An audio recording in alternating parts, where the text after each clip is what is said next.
আসসালামু আলাইকুম রহমতুল্লাহ। ওয়ালাইকুম সালাম রাহমাতুল্লাহ। আমরা আছি ওয়ালাইকুম সালাম রহমতুল্লাহ। আমরা আছি কক্সবাজারে রেল স্টেশনে। জি, হুজুর আপনার পরিচয়?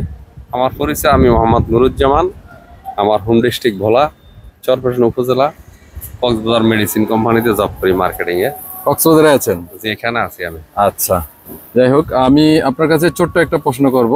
এই প্রশ্নের সঠিক উত্তর দিতে পারলে আপনাকে একটা ইসলামিক বই উপহার দেওয়া হবে। জি। উপহার দিনে কোরআন শরীফের কিছু সূরা আছে, কোন সূরাটা পড়লে বেশি উত্তম সেটা সূরা আমি অপশন দিয়ে দিব না আপনি পারবেন? জি, অপশন দিত। অপশন দিতে হবে? আচ্ছা, অপশন আমি- দিতে হলে সূরা কাহাফ আছে, জি, সূরা আল ইমরান আছে, সূরা নাস আছে, কোনটা পড়লে ভালো? সূরা কাফ। সূরা কাহাফ। মাশাআল্লাহ মাশাআল্লাহ, মারহাবা, আপনি পেরেছেন। জি, আচ্ছা, আরেকটা প্রশ্ন করি ছোট্ট করে, যে আমরা ছোটবেলা থেকে শুনে আসছি এই জিলহজ মাসের শুরু থেকেই যে কোরবানির দিন পর্যন্ত কি কি আমল করলে ভালো হয়? জিলহজ মাসের শুরু থেকে শুরু থেকে। সংক্ষেপে যে কটা পারেন।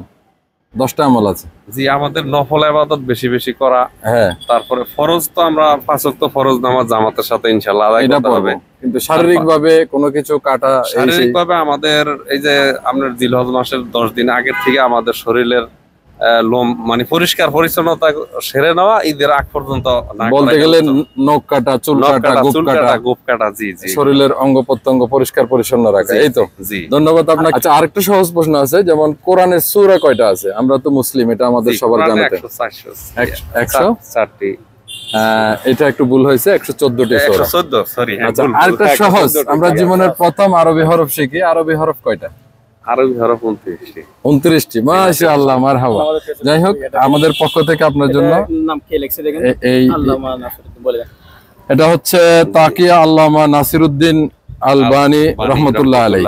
জি, এটা খুব সুন্দর একটা বই, এটা আপনি পড়বেন, জীবনে ধারণ করবেন। জি। আপনার যদি পড়া শেষ হয়ে যায় অন্য কাউকে গিফট করবেন। জি, অবশ্যই আলহামদুলিল্লাহ, আমিও শুকরিয়া আদায় করি আপনাদেরকে, অনেক অনেক ধন্যবাদ একটা ইসলামিক বই আমাকে গিফট করার জন্য। এখান থেকে আমি অনেক আপনাকেও কিছু ধন্যবাদ। জানতে পারবো, জি। আমল করতে পারবো জি, ইনশাআল্লাহ। আসসালামু আলাইকুম ওয়া ওয়ালাইকুম রাহমাতুল্লাহ। আসসালাম, আসসালামু আলাইকুম।